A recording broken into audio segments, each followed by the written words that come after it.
All right, everyone. Hello again. I might have to do a couple different readings this week because we only have this week and next week. And then we're actually done with the school year. So it's it's kind of flown by. Last week when we were finishing up Wonder, we had just found that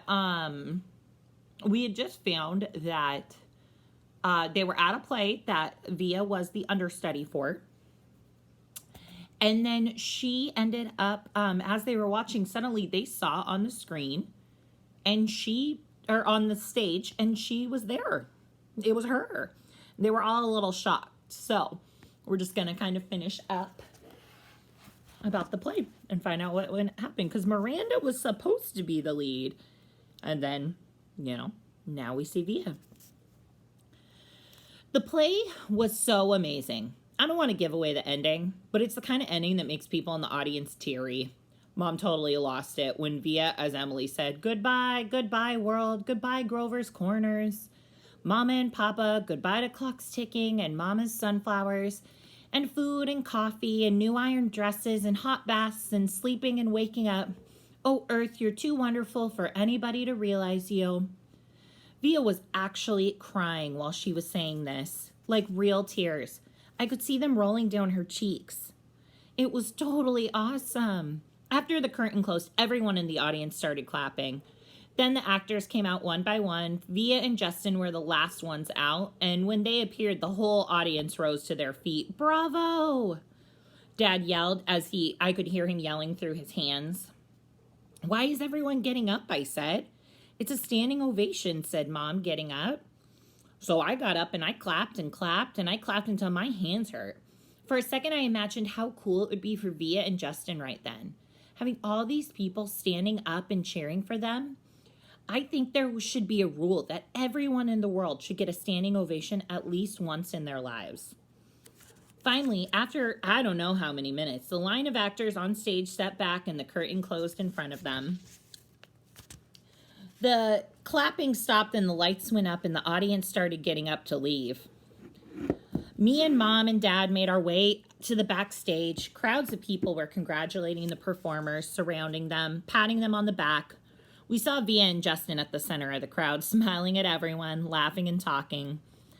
Via, shouted Dad, waving as he made his way through the crowd. When we got close enough, he hugged her and lifted her off the floor a little. You were amazing, sweetheart. Oh my God, Via, Mom was screaming with excitement. Oh my God, oh my God. She was hugging Via so hard you thought Via would maybe suffocate, but she was laughing. You were brilliant, said Dad. Brilliant, said Mom. And you, Justin, said Dad. You were fantastic. Fantastic, Mom repeated. What a shock to see you up there, Via, said Dad. Mom didn't even recognize you at first, I said. I didn't even recognize you, said Mom, her hand over her mouth. Miranda got sick right before the show started, and Via was all out of breath. There wasn't even time to make an announcement. I have to say she looked kind of strange because she was wearing all this makeup, and I'd never seen her like this before. And you just stepped in there right at the last minute, said Dad. Wow. She was amazing, wasn't she, said Justin. There wasn't a dry eye in the house, said Dad. Is Miranda okay? But nobody heard me. At that moment, a man who I think was their teacher came over to Justin and Via, clapping his hands. Bravo, bravo, Olivia and Justin. I messed up a couple of lines, said Via. But you got through it, said the man, smiling ear to ear. Mr. Davenport, these are my parents, said Via. You must be so proud of her, he said, shaking both their hands. We are. And this is my little brother, August, said Via. He looked like he was about to say something, but suddenly froze when he looked at me. Mr. D, said Justin, pulling him by the arm, come meet my mom. Via was about to say something to me, but then someone else came over and started talking to her. And then before I knew it, I was kind of alone in the crowd. I was alone in the crowd. I knew where Mom and Dad were, but there were so many people that kept bumping into me, spinning me around a bit, giving me that 1-2 look, which made me feel kind of bad. I don't know if it was because I was feeling hot or something, but I kind of started to get dizzy. People's faces were blurring in my head, and their voices were so loud it was almost hurting my ears. I tried to turn the volume down on my hearing aids, but I got confused and turned them louder at first, which kind of shocked me. And then I looked up and didn't see Mom or Dad. Via, I yelled out. I started pushing through the crowd to find Mom. Mom, I really couldn't see anything but people's stomachs and ties all around me. Mom! Suddenly, someone picked me up from behind. Look who's here, said a familiar voice, hugging me tight. I thought it was Via at first, but then I turned around and I was completely surprised. Hey, Major Todd. Miranda, I answered, and I gave her the tightest hug you could give someone. Now for a few minutes, we're going to go into Miranda's point of view, part 7. I forgot that I might see so many beautiful things. I forgot that I need to find out what life could bring. And Don, beautiful things. My parents got divorced this summer right before 9th grade. My father said someone else was with someone else right away. And in fact, though my mother never said so, I think that was the reason they got divorced. After the divorce, I hardly ever saw my father. My mother acted stranger than ever. It's not that she was unstable or anything, just distant, remote. My mother is the kind of person who has a happy face for the rest of the world, but not a lot left over for me. I don't know much about what she was like when she was my age. I don't know much about the things she liked or didn't like. A few times she mentioned her own parents, who I never met. It was mostly about how she wanted to get as far away from there as she could when she'd grown up. She never told me why. I asked a few times, but she'd pretend that I hadn't heard me. I didn't even want to go to camp that summer. I wanted to stay with her to help her through all this, but she insisted that I go. I figured she wanted some alone time. Camp was awful. I hated it. I thought it would be better being a counselor, but it wasn't. No one I knew from the previous years had come back, so I didn't know anyone, not a single person. Not even sure why, but I started playing this little make-believe game with the girls at camp. They'd ask me about myself, and I'd make things up. My parents are in Europe, I told them. I lived in a huge townhouse on the nicest street in North River Heights. I had a dog named Daisy. Then one day I blurted out that I had a little brother who was deformed. I have absolutely no idea why I said this. It just seemed like an interesting thing to say, and of course the reaction I got from the little girls in the bungalow was dramatic. Really? So sorry, that must be tough, etc., etc. I regretted saying this the moment it escaped from my lips. Of course, I felt like such a fake.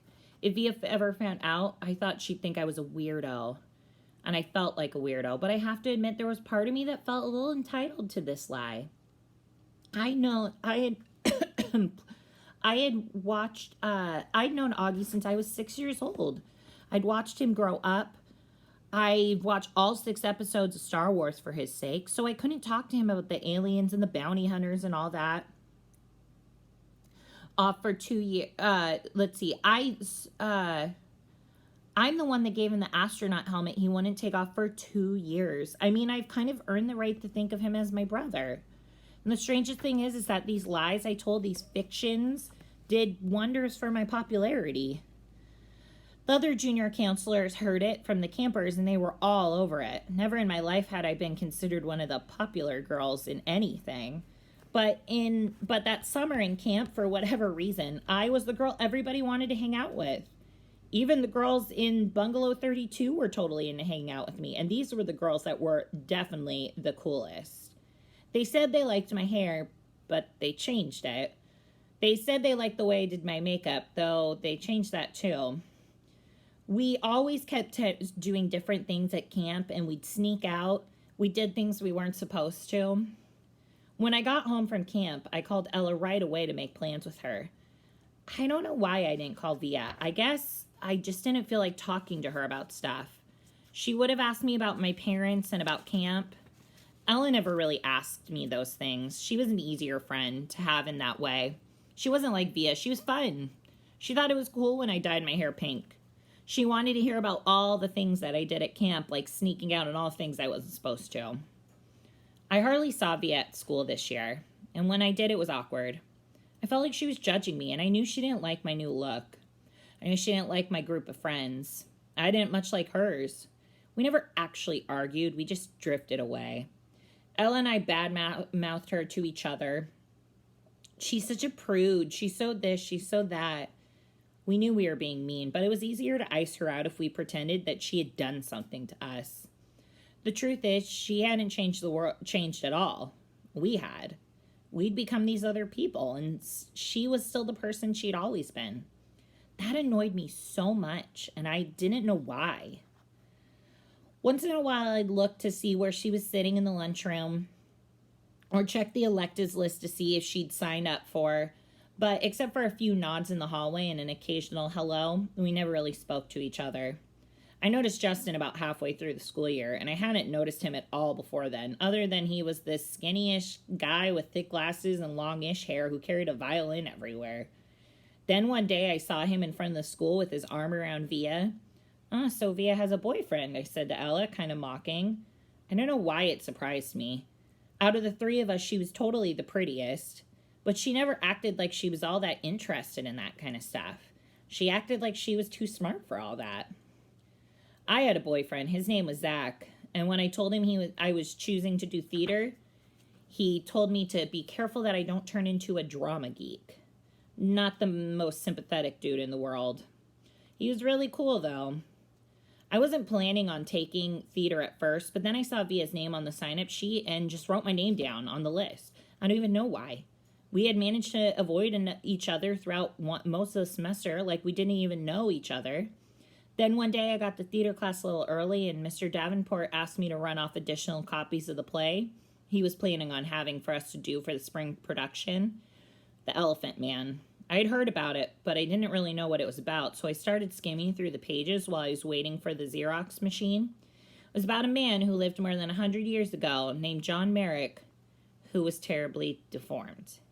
"We can't do this play, Mr. D," I told him when I got back to class, and I told him why. My little brother had a birth defect and has a deformed face, and this play could hit too close to home. He seemed annoyed and a little unsympathetic, but I kind of said that my parents would have a real issue with the school doing this play. So anyway, we ended up switching to our town. I think I went for the role of Emily Gibbs because I knew Via was going for it too. It never occurred to me that I'd beat her out for the role. One of the things I miss most about Via's friendship is her family. I loved her mom and dad. They were always so welcoming and nice to me. I knew they loved their kids more than anything. I always felt safe around them, safer than anywhere else in the world. How pathetic, right? That I felt safer in someone else's home than my own. And of course, I loved Augie. I was never afraid of him. Even when I was little, I had friends that couldn't believe I'd ever go over to Via's house. "His face creeps me out," they'd say. "You're stupid," I'd tell them. "Augie's face isn't so bad once you get used to it." I called Via's house once to say hello to Augie. Maybe part of me was hoping Via would answer. I don't know. "Hey, Major Tom," I said, using my nickname for him. "Miranda!" He sounded so happy to hear my voice, it actually kind of took me by surprise. "I'm going to regular school now." "Wow," I said. I guess I never thought he'd go to regular school. His parents have always been so protective of him. I guess I thought he'd always be that little kid in the astronaut helmet I gave him. Talking to him, I could tell he had no idea that Via and I weren't close anymore. "It's different in high school," I explained to him. "You end up hanging out with loads of different people." "I have some new friends at my new school," he told me. "A kid named Jack and a girl named Summer." "That's awesome, Augie," I said. "Well, I was just calling to tell you I miss you. I hope you're having a good year. Feel free to call me whenever you want, okay? I always will love you." "I love you too, Miranda. Say hi to Via for me. Tell her I miss her." "I will. Bye." "Bye." And then we hung up. Neither my mother or father could come see the play on opening night. My mother because she had a thing at work, and my dad because his wife was going to have her baby any second now and he had to be on call. Zach couldn't come to opening night either. He had a volleyball game against Collegiate he couldn't miss. In fact, he wanted me to miss opening night so I could come cheer him on with all my friends who also had boyfriends on the team. Even Ella didn't come. Given a choice, she chose the cool crowd over me. So on opening night, no one remotely close to me was even there. And the thing is, I realized in my third or fourth rehearsal that I was kind of good at this acting thing. I felt the part. I understood the words I spoke. I could read the lines if they were coming from my brain and my heart. And on opening night, I can honestly say I knew I was going to be more than good. I was going to be great. It was going to be extraordinary, but there would be no one there to see it. We all were backstage, nervously running through our lines in our heads. I peeked through the curtain at the people taking their seats. That's when I saw Augie walking down the aisle with Isabel and Nate. They took 3 seats in the 5th row near the middle. Augie was wearing a bow tie, looking around excitedly. He had grown up a bit since I last seen him almost a year ago.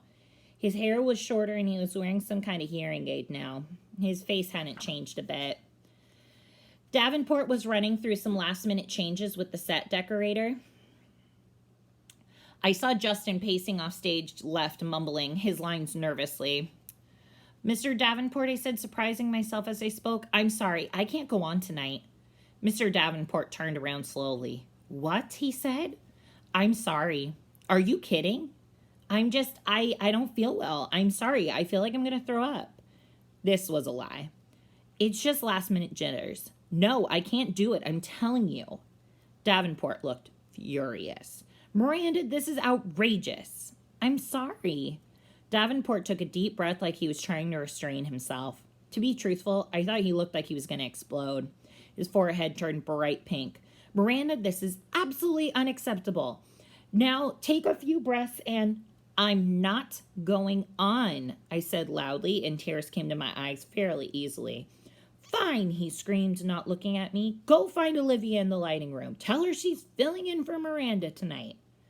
"What?" said David, who wasn't paying attention. "Go," shouted Davenport in his face. "Now." "What's going on?" said Justin. "Last minute change of plans. Miranda doesn't feel well." "I feel sick," I said, trying to sound sick. "So why are you still here?" Davenport said to me angrily. "Stop talking. Take off your costume and give it to Olivia. Come on, everybody, let's go." I ran backstage to the dressing room as quickly as I could and started giving my costume to Olivia. 2 seconds later, there was a knock and Via half opened the door. "What is going on?" she said. "Hurry up, put it on," I said, giving her the costume. Are you sick?" "Yeah, hurry up." Via looked stunned. She started putting on the costume, and luckily Emily Webb didn't go on until 10 minutes into play. So the girl handling the hair and makeup had time to put Via's hair in a twist and do a quick makeup job. I've never seen Via with a lot of makeup, and she looked like a model. I'm not even sure I'll remember my lines," Via said, looking at herself in the mirror. Your lines."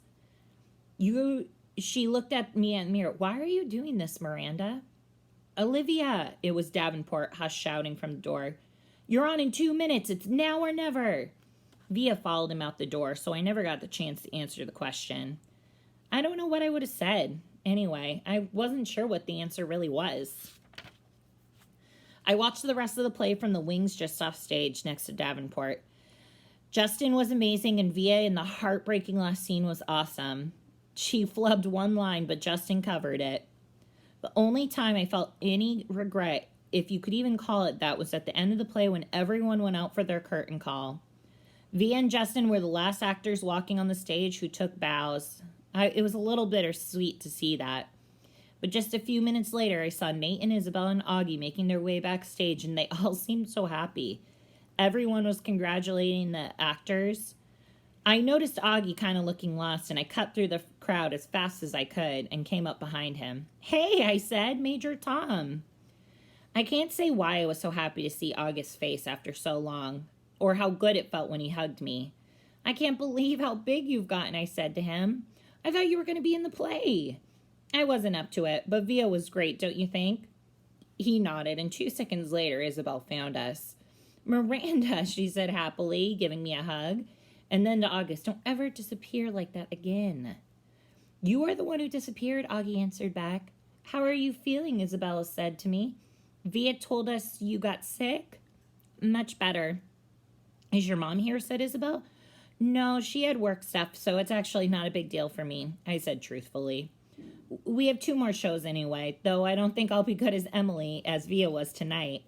Nate came over and we basically had the same conversation. Then Isabel said, "Look, we're going to have a late night dinner to celebrate the show. Are you feeling up to joining us? We'd love to have you." "Oh, no," I started to say. "Please," said Augie. "I should go home," I said. "We insist," said Nate. By now, Via and Justin had come over with Justin's mom, and Via put her arm around me. "You're definitely coming," she said, smiling her old smile at me. They started leading me out of the crowd, and I had to admit, for the first time in a very long time, I felt absolutely happy. For the last perspective, we're going to go back to August.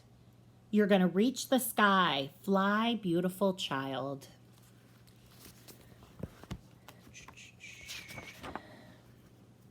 Every year in the spring, the fifth graders of Beecher Prep go away for 3 days and 2 nights to a place called Borewood Nature Reserve in Pennsylvania.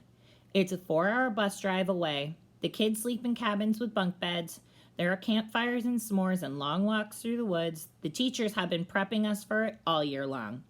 So all the kids in the grade are excited about it, except for me.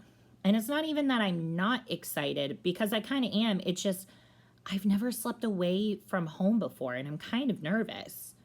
Most kids have had sleepovers all the time by the time they're my age, and a lot of kids have gone to sleepaway camps or stayed with their grandparents or whatever. Not me, not unless you include hospital stays, but even then, mom or dad always stayed with me overnight. But I've never slept over at Grandma or Grandpa's or Aunt Kate or Uncle Poe's house. When I was really little, it was mainly because there were too many medical issues, like my trach tube needed to be cleared every hour, or reinserting my feeding tube if it got detached. But when I got bigger, I just never felt like sleeping anywhere else. So, I've never actually had a sleepover, and even if I did, I just think it would be a disaster. So I'm a little nervous about the nature retreat. But on the other hand, I am really excited.